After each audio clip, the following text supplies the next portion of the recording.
Le pasteur principal va délivrer le message intitulé Enseignement sur l'Apocalypse, la 75e session. Chers frères et sœurs, membres de tous les sanctuaires locaux, membres des églises branches, tous les enfants de Dieu qui sont en ligne et les téléspectateurs de GCN. Le passage d'aujourd'hui marque le début du récit de l'apôtre Jean sur la Nouvelle Jérusalem. Il a d'abord décrit la forme et les fondements de la Nouvelle Jérusalem. Je voudrais sauter certaines parties de la Nouvelle Jérusalem qui ont été prêchées dans l'enseignement sur le ciel. Mais je pense que même si je parle de cela encore, vous ne serez pas ennuyés. Et supposons que vous avez épargné de l'argent, vous voulez avoir votre propre maison. Et vous voulez avoir votre propre maison, vous planifiez de construire un palais. Avec quel point serez-vous plein d'espoir en attendant chaque jour que votre maison soit achevée? Le sol est creusé, les fondations posées, les supports sont mis en place et le toit est relevé. Ce serait tellement excitant d'attendre que la maison soit terminée. Si vous le pouviez, vous visiteriez le chantier de construction tous les jours et constateriez le progrès. Si vous ne pouvez pas visiter, vous voudrez entendre une mise à jour minute par minute sur l'avancement de la construction. Et comme voilà jusqu'où la construction est arrivée, les sols sont en marche de telle ou telle couleur. Elle a un nombre X de chambres, chacune avec tel ou tel papier peint. Nous décorons le jardin avec ses arbres et ses fleurs.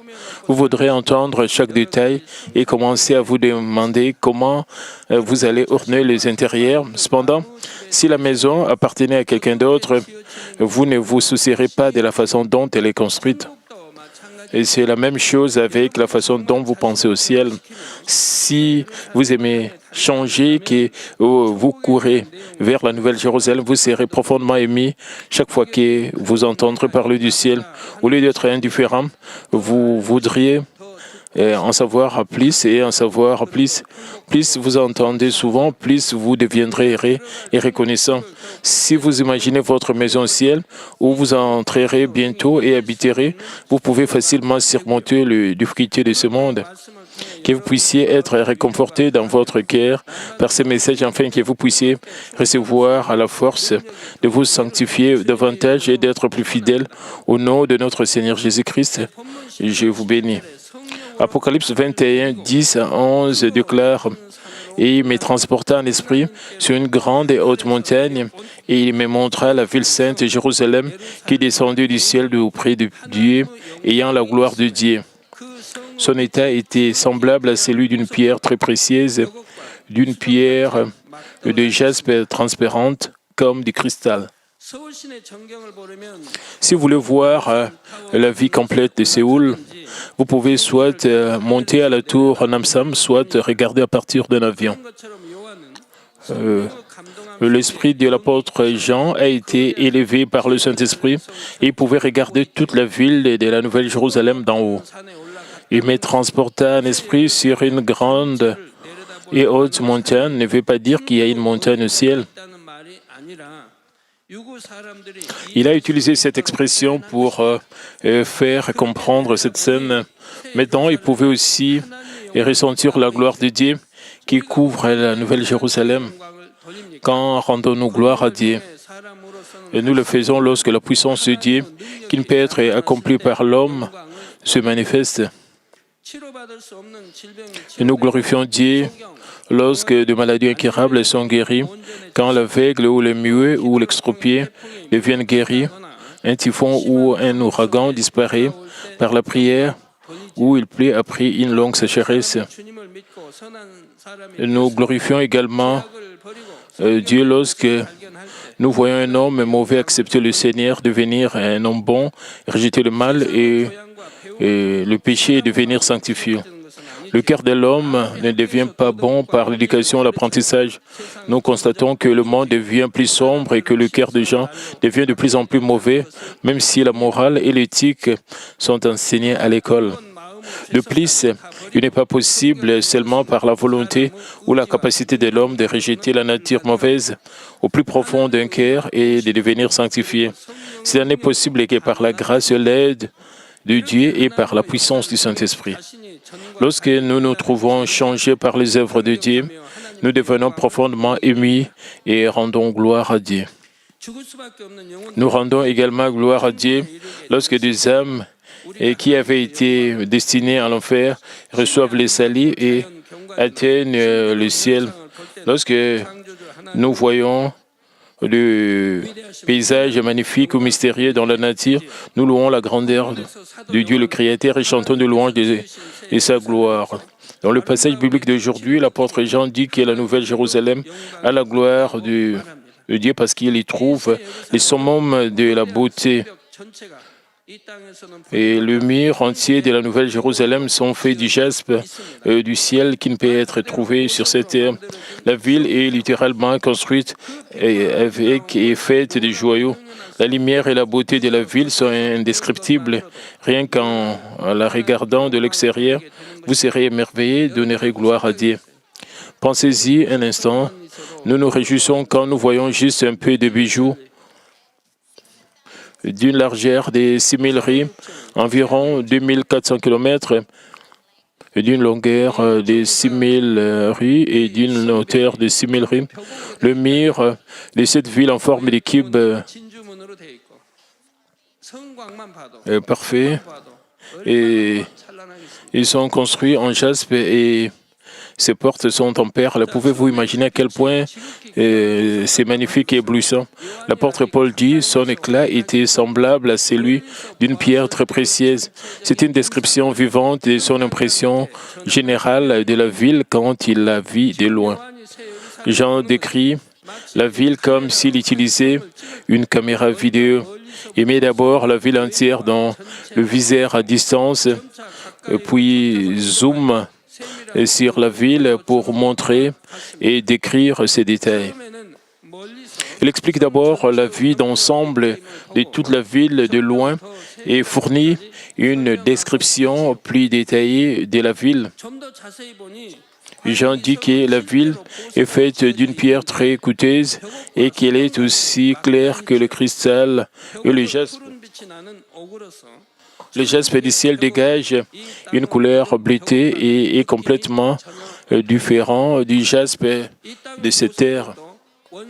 La valeur d'un bijou varie considérablement en fonction de la qualité de son minerai brut et aussi de sa forme. Par exemple, même les diamants ont des couleurs, de caractères et des motifs variés. À quel point les joyaux du ciel créés par Dieu sont-ils plus beaux? Le jaspe du ciel est d'un blanc bleuâtre, mais la couleur bleue n'est pas épaisse, basée sur une couleur proche du blanc. Il est très clair et transparent. Il donne une couleur bleutée et offre une sensation cristalline. Dieu a dit que cela peut être comparé à la lumière bleuâtre brillante qui sort lorsque le soleil se reflète sur des vagues d'eau très claires.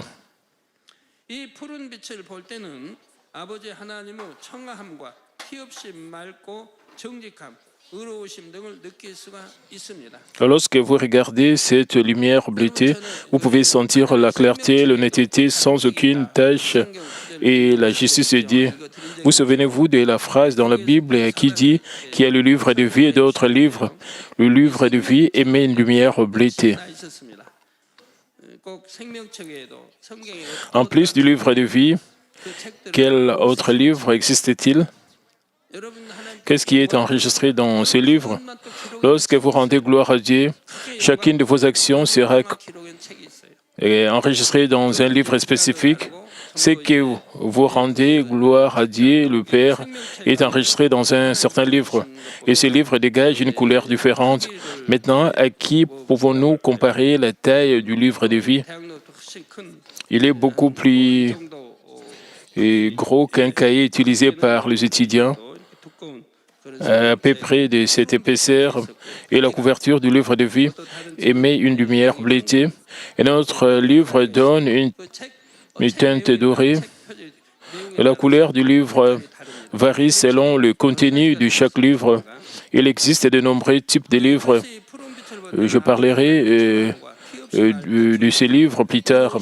Lorsque vous regardez cette lumière bleutée, vous pouvez sentir la clarté et la propreté sans tache de Dieu, ainsi que son identité et sa justice. Lorsque l'apôtre Jean a regardé ce beau mur de jaspe, il a été obligé de rendre gloire à Dieu pour sa beauté et sa splendeur. Quand le passage dit « Son éclat était semblable à celui d'une pierre très précieuse, d'une pierre de jaspe transparente comme du cristal », cela vous aide à comprendre comment votre vie va se dérouler là-bas. C'est une vie spirituelle qu'aucun homme ne peut imaginer. Vous vivrez une vie si glorieusement, miraculeusement merveilleuse qui ne peut être comparée à la vie que nous vivons sur cette terre. Le jaspe signifie aussi spirituellement la foi. Et juste comme vous construisez un mur en plaçant une brique sur une autre, la ville de la Nouvelle Jérusalem est la ville dans laquelle vous entrez lorsque vous traversez chaque niveau de foi et atteignez le 5e niveau, le plus haut niveau de la foi. C'est pourquoi Dieu a fait le mur de la Nouvelle Jérusalem de jaspe.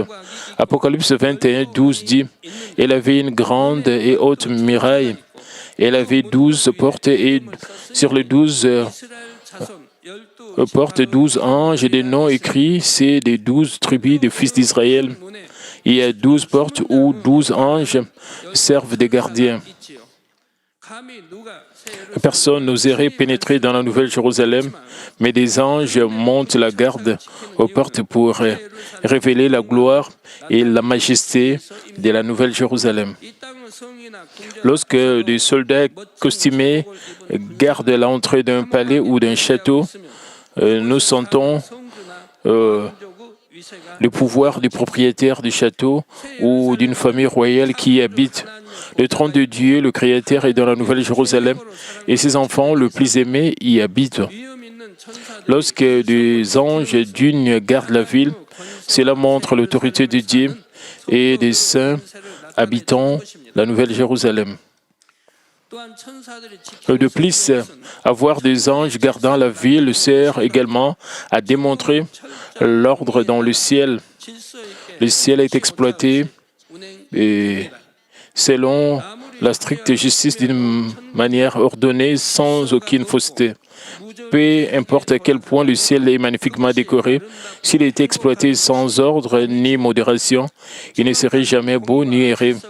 Et la présence d'une justice et d'un ordre strict ne signifie pas être réticent ou obligé d'obéir, puisque les résidents du ciel comprennent que la justice est très appropriée et correcte et se soumettent du plus profond de leur cœur.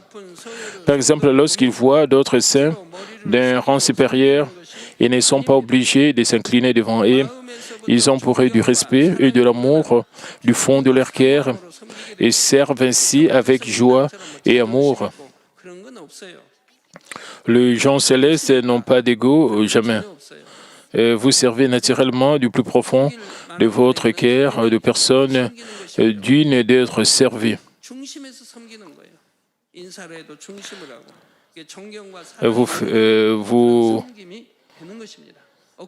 Votre respect, votre amour, votre service, qui ne sont jamais forcés ou exigés au ciel. De plus, il n'est possible que pour les saints dans des demeures différentes du ciel de visiter la Nouvelle Jérusalem selon un certain ordre. Lorsqu'une fête a lieu dans la Nouvelle Jérusalem, pas n'importe quel saint peut s'y rendre. Seuls les invités entrent dans la fête à une heure désignée et occupent des sièges préparés pour eux. Et bien sûr, même si les anges ne gardent pas les portes, les saints des différentes demeures du ciel ne peuvent pas librement visiter la Nouvelle Jérusalem quand ils le souhaitent, puisqu'il y a une énorme différence dans le niveau de la lumière glorieuse. Ils ne peuvent pas entrer sans permission. Le simple fait d'être spécialement gardé par des anges, et cela montre que le ciel fonctionne selon un ordre parfait. Apocalypse 21, 13 à 14. À l'Orient, 3 portes, au nord, 3 portes, au midi, 3 portes, et à l'Occident, 3 portes. La muraille de la ville avait 12 fondements, et seraient les 12 noms des 12 apôtres de l'agneau. Qui est l'agneau? C'est notre Seigneur Jésus-Christ. Sur les 12 fondements étaient les 12 noms des 12 apôtres de l'agneau. La Nouvelle Jérusalem est faite droite, sous forme d'un cube dont le mur est le même dans sa hauteur, sa largeur et sa profondeur. Dieu a construit la ville sous la forme d'un cube droit pour montrer sa perfection et son ordre céleste. Cela signifie également que tout le peuple de tous les coins du monde recevront le salut et entreront dans cette ville. C'est pourquoi la ville a 3 portes de chaque côté du mur. Toutes sont 12. Et les enfants appropriés parmi tout le peuple du monde entreront dans la ville de toutes les directions.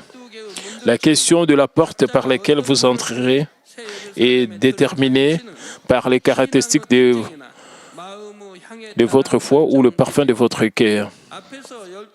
Le passage dit que les noms des 12 tribus d'Israël sont écrits sur les 12 portes et les noms des 12 apôtres de l'agneau, les noms des 12 disciples de Jésus sur chaque porte. La providence de Dieu pour les salut et la manière dont il avait agi sont ancrés dans les portes. Examinons brièvement la providence de Dieu. Dieu a créé Adam, l'ancêtre de toute l'humanité, et Ève, afin de gagner de vrais enfants. Mais ils ont commis des péchés et ont été chassés du jardin d'Éden. Depuis lors, l'homme a dû peiner, transpirer, cultiver la terre pour en tirer quelque chose à manger. Quand ils sont morts, leur corps, fait de poussière, sont retournés à la poussière et leurs âmes sont tombées dans l'enfer de la mort. Afin de sauver l'humanité placée sur le chemin de la mort, Dieu a exécuté une providence étonnante. Au moment de son choix, Dieu a appelé Abraham, l'ancêtre de la foi, et a établi ses élus choisis par le descendant de Jacob, et le petit-fils d'Abraham. Dieu a donné à Abraham ces paroles de promesses telles qu'elles sont écrites dans Genèse 22, 17.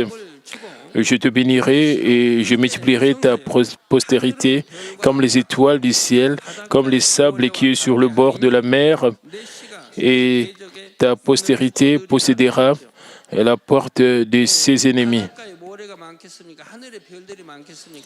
Peut-on compter le sable au bord de la mer ou les étoiles du ciel? Quelle est l'étendue du sable d'une plage? Si vous combiniez tous les sables de toutes les plages du monde,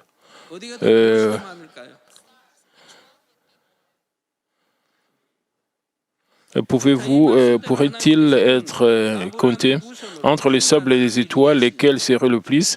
C'est d'entre vous qui ont prêté une attention particulière à la série des sermons, espace et dimension, connaître la réponse.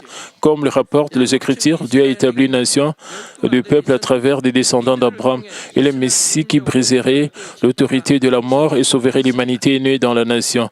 Jacob ou Israël avait 12 fils et les 12 tribus d'Israël ont été établies à partir d'eux.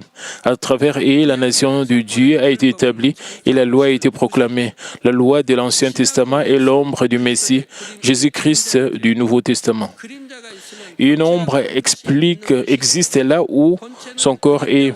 De même, l'Ancien et le Nouveau Testament deviennent un. La loi de l'Ancien Testament a prophétisé la venue du Messie, et le Messie est venu à l'époque du Nouveau Testament et a accompli la loi. Le Messie a accompli la loi avec amour, en étant crucifié sur la croix, en étant pendu sur la croix. Jésus a accompli la loi avec amour et confia l'évangile à ses disciples. Il appela les 12 disciples et les fit les témoins du Seigneur jusqu'à la partie la plus reculée, jusqu'à l'extrémité de la terre, et les laissa établir le royaume spirituel de Dieu. Les 12 tribus qui formaient la nation de Dieu à l'époque de l'Ancien Testament sont aussi importantes que la loi proclamée parmi elles. Mais plus important encore, le Nouveau Testament a complété la loi et les 12 disciples qui ont établi le royaume de Dieu spirituellement parfait. Ces disciples sont comme le pierre angulaire de la Nouvelle Jérusalem. Ils se sont consacrés à garder la loi, à l'enseigner et à aider les gens à la pratiquer. Et cependant, l'un d'eux est un cas rare. Judas Iscariote a trahi le Seigneur et est allé sur le chemin de la mort, même s'il avait été choisi comme disciple de Jésus.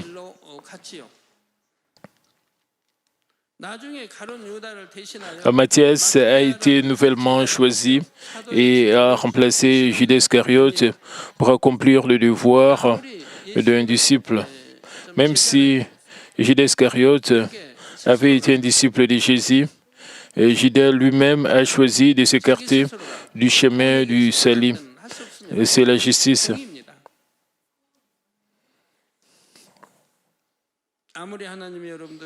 Même si cette année est pour la bénédiction et qui veut vous bénir, que se passerait-il si vous ne viviez pas selon la parole de Dieu?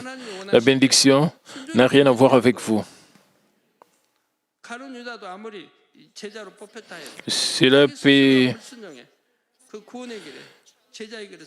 dire que cela, c'est un cas similaire de Judas Iscariote qui a choisi la désobéissance et était opposé au salut et a fini par mourir même s'il a été béni en tant que disciple de Jésus. Alors, Matthias a couvert Judas Iscariote. Le fondement qui porte le nom de Matthias a une signification particulière, la distinguant des autres fondements. Ce fondement comprend non seulement Matthias, mais aussi tous les serviteurs du Seigneur qui ont été appelés depuis la résurrection du Seigneur. Les 12 disciples ont exercé leur ministère sur l'ordre de Jésus et de nombreux serviteurs de Dieu les ont suivis en prêchant l'Évangile et en édifiant, en construisant le royaume de Dieu. Dans une course de relais, le premier coureur est important, mais tout autre coureur qui reçoit le relais après ses premiers coureurs l'est également. L'équipe peut gagner quand, du premier au dernier coureur, tout le monde doit être bien fait pour courir, doit bien courir. Depuis les 12 disciples, de nombreux serviteurs de Dieu ont accompli la providence de Dieu et ont construit la Nouvelle Jérusalem. De même, les serviteurs qui ont participé à l'accomplissement de la providence de Dieu peuvent jouir d'une grande gloire, tout comme les 12 disciples dont les noms sont inscrits sur le fondement. Cependant, tous les serviteurs de Dieu ouvriers ne peuvent pas être aussi honorés. Chacun doit être digne d'être appelé apôtre. Ils doivent avoir un cœur convenable devant Dieu. De tels individus obéissent à Dieu au point de renoncer à leur propre vie et pratiquent complètement la vérité. Ils aiment Dieu plus que leur propre famille, leurs proches ou leur vie. Ils n'insistent pas sur leur propre idée. Jésus a dit dans Matthieu 12, 37, « Celui qui aime son père ou sa mère plus que moi n'est pas digne de moi. » Et il parle au sujet de parents physiques qui nous ont engendrés. « Et celui qui aime son fils ou sa fille plus que moi n'est pas digne de moi. »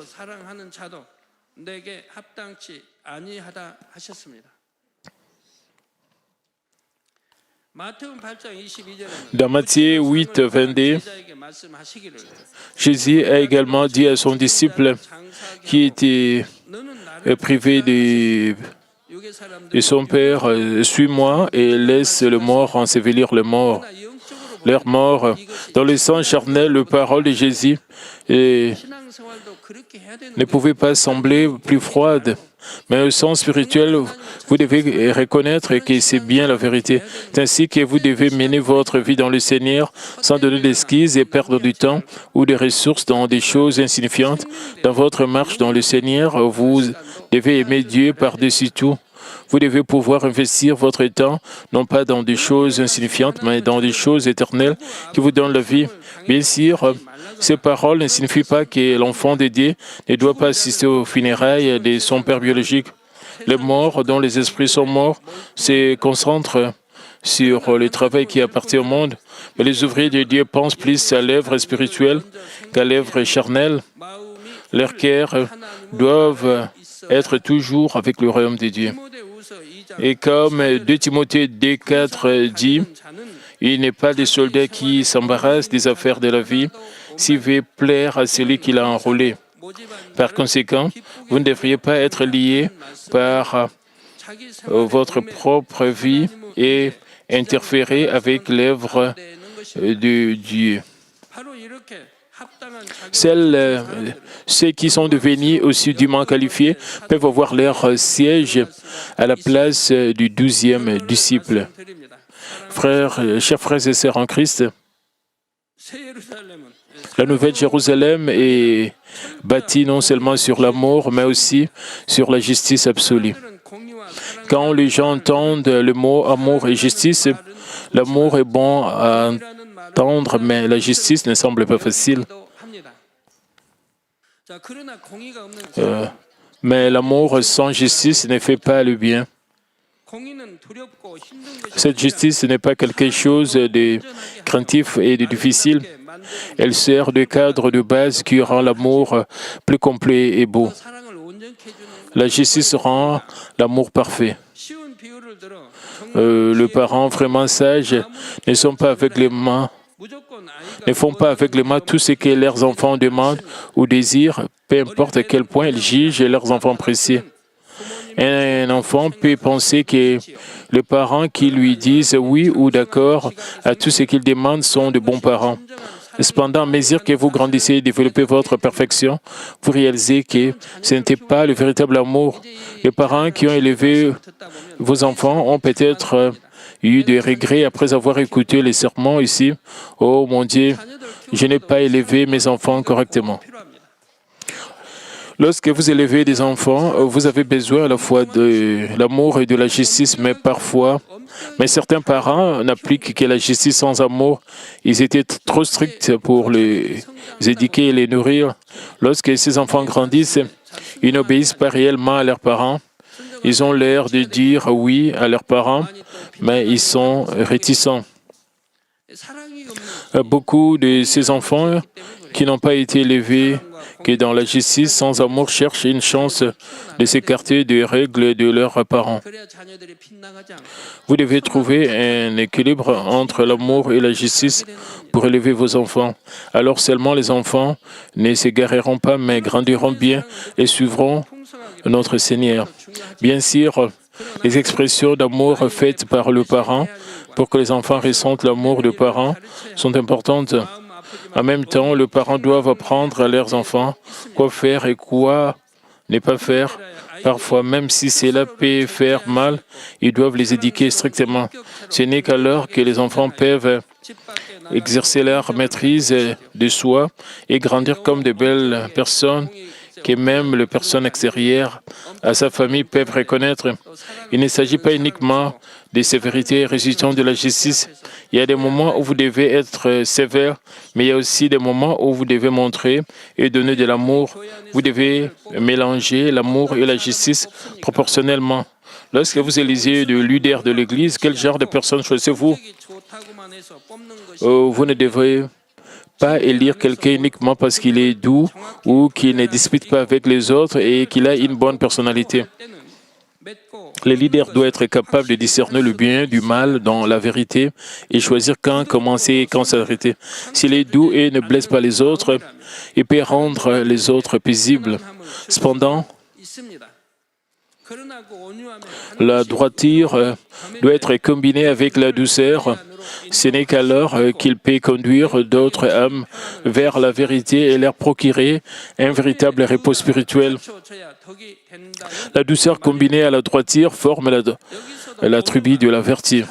Ici, la douceur symbolise l'amour et la droiture signifie la justice. Bien sûr, les personnes qui manquent d'amour avec une forte attitude moralisatrice peuvent sembler froides et sévères, rendant même leur propre vie difficile.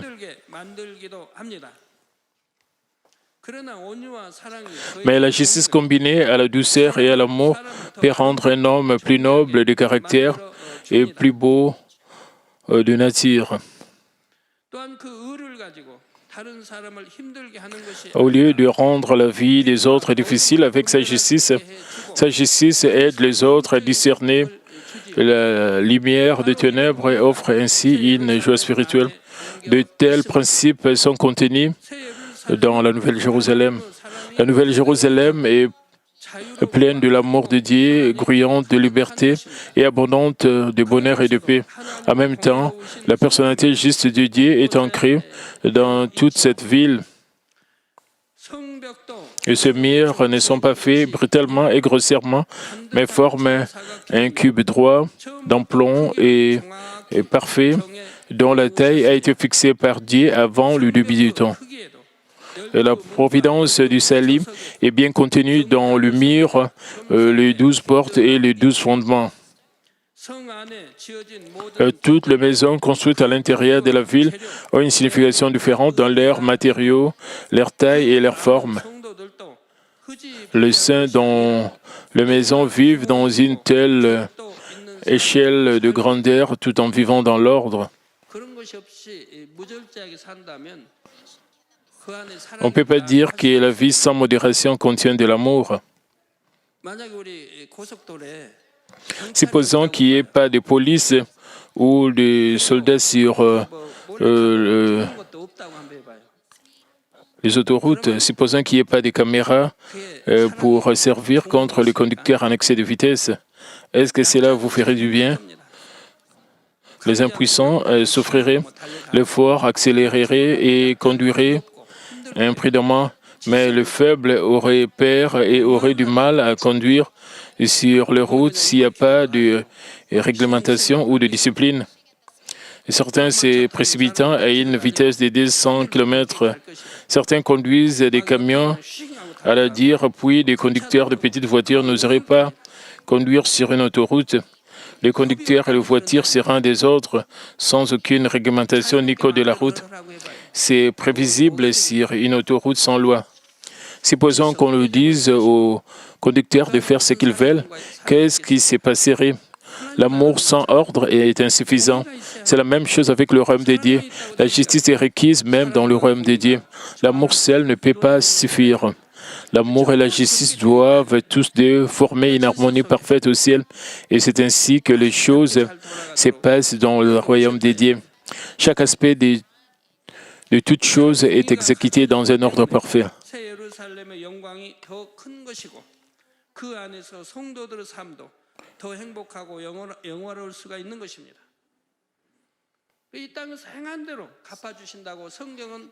La vie dans la Nouvelle Jérusalem est meilleure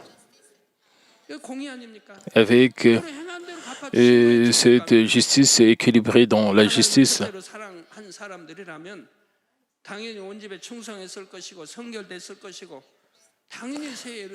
Vous recevez des récompenses de ce que vous avez fait ici sur terre. C'est ça la justice. Si vous aimez Dieu au premier plan, vous devez aller à la Nouvelle Jérusalem. Mais si vous avez fait le mal ici sur terre et de mauvaises choses ici sur terre, comment est-ce que vous pouvez aller à la Nouvelle Jérusalem? Vous irez juste au paradis ou peut-être vous irez en enfer. J'espère que vous tous ici et vous qui regardez sur GCN comprenez bien le cœur de notre Dieu le Père. J'espère aussi vite que possible que vous ressemblerez au cœur parfait de Dieu dans la justice et l'amour et que vous satisferez à toutes les qualifications pour entrer dans cette ville sainte. De plus, juste comme les disciples dont les noms sont écrits sur les 12 fondements, que vous puissiez accomplir de grandes actions afin que vous puissiez demeurer dans la gloire indescriptible. Au nom du Seigneur Jésus-Christ, je prie. Prions tous concernant ce message. Père éternel, merci encore pour ce message combien précieux. Père, permet que nous puissions réaliser que la Nouvelle Jérusalem existe avec ce mirail avec ces portes, le porte de perles, avec toutes les bonnes choses. Père, permet que nous puissions vraiment nous débarrasser de tout ce qui est mal et péché et de notre nature pécheresse pour que nous puissions atteindre la sanctification et la parfaite sanctification. Permet que nous puissions t'aimer au plus haut degré, que nous puissions toujours te mettre en première position, Père, que nous puissions marcher dans la vérité, dans la lumière, que nous puissions vraiment nous débarrasser de tout ce qui est ténèbres pour atteindre la nouvelle Jérusalem. Nom Seigneur Jésus-Christ, j'ai ainsi prié. Amen. Maintenant, nous allons recevoir la prière du pasteur principal pour les malades. Posez vos mains sur vos parties malades. Si vous n'êtes pas malade, posez votre main sur votre poitrine pour le désir de votre cœur. Recevez cette prière avec foi. Alléluia, Dieu Tout-Puissant, Dieu d'amour, s'il te plaît, pose ta main sur tous les croyants qui reçoivent cette prière maintenant. Montre tes œuvres transcendant le temps et l'espace sur tous ceux qui reçoivent cette prière, sur GCN, Internet, via satellite, dans les églises branches, dans les sanctuaires locaux et sur tous les enfants de Dieu partout à travers le monde. Donne-leur la foi de croire, chasse tout ce qui est pensée négative et doute, et tout ce qui est tests et épreuves, le pied scalateur, le partie interne, les jointures, le tissu, et consume toutes les maladies, les parties malades, et consume-les avec le feu du Saint-Esprit et avec la lumière originelle. Au nom de Jésus-Christ, j'ordonne à l'ennemi diable et Satan, toutes sortes de maladies, germes, virus, infirmités, quittez-les, que la lumière brille.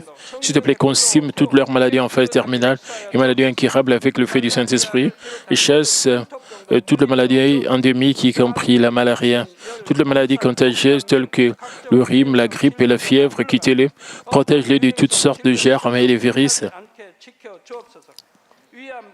Guéris-les de tout ce qui est cancer d'estomac, des poumons, des seins, d'intestin, et sida, leucémie, apoplexie cérébrale, hypertension, hypotension, diabète, problèmes de thyroïde, des équerres, des poumons, maladies des femmes et toutes sortes d'inflammations. Quittez-les. Et guéris-les tout ce qui est polio, AVC, arthrite, hernie discale, douleurs dorsales, maux de tête, névralgie et toutes sortes de douleurs puissent disparaître. Épilepsie, autisme, dépression, névrose et autres maladies mentales, quittez-les. Toutes sortes de paralysie, et soient guéris, que les paralytiques se lèvent et marchent, que leurs yeux puissent bien voir, que les oreilles puissent bien entendre, que les aveugles voient, que le muet parle, que les sourds entendent, et guéris-les de tout ce qui est fait secondaire, de toutes sortes d'accidents, et guéris leurs os fracturés. Restaure tout ce qui est brûlure, et permet que la station de chaleur puisse disparaître. Et Père, permet qu'il n'y ait pas de cicatrices qui restent. Soyez purifiés de toute dépendance à la drogue, à l'empoisonnement et aux mauvaises substances. Que le tissu mort et les cellules mortes soient régénérés. Que ramène les morts à la vie. Donne à tes enfants la bénédiction de la conception. Recevez la bénédiction de la conception. Au nom de Jésus-Christ, j'ordonne à l'ennemi diable et Satan, les principautés de la puissance de l'air et les mauvaises forces dans le lié céleste et leurs serviteurs, quittez l'esprit impur, esprit trompeur, esprit de séparation et toutes les forces des ténèbres. Et tout ce qui est chaîne de messages soit brisé, ténèbres, quittez-les, que la lumière brille. Père Dieu, donne à tes enfants la force de se crier dans la prière et la puissance de rejeter le péché pour devenir sanctifiés. Comme leurs âmes prospèrent, permet que tout marche très bien avec eux et que leur famille soit évangélisée. Protège-les de toutes sortes d'accidents et de désastres tout au long de cette semaine et bénis-les pour qu'ils puissent mener une vie prospère sans aucun problème avec le feu ardent du Saint-Esprit, l'armée céleste et les anges. Et avec tes yeux enflammés, protège tous leurs enfants, leurs familles, leurs lieux de travail, leurs enfants. S'il te plaît, donne aux enfants la sagesse et l'intelligence, donne-leur l'enthousiasme et la ferveur de bien étudier. S'il te plaît, ne permets pas qu'ils puissent perdre leurs choses dans les choses mondaines, mais permets qu'ils puissent t'aimer avec plus de ferveur. Que tes enfants mangent ou boivent, ou dans tout ce qu'ils feront, permets qu'ils puissent le faire pour te glorifier, Père Dieu. Qu'ils soient capables de témoigner au sujet du Dieu vivant en disant « J'ai rencontré, expérimenté Dieu, j'ai reçu ses réponses et ses bénédictions. » Et Père Dieu, merci.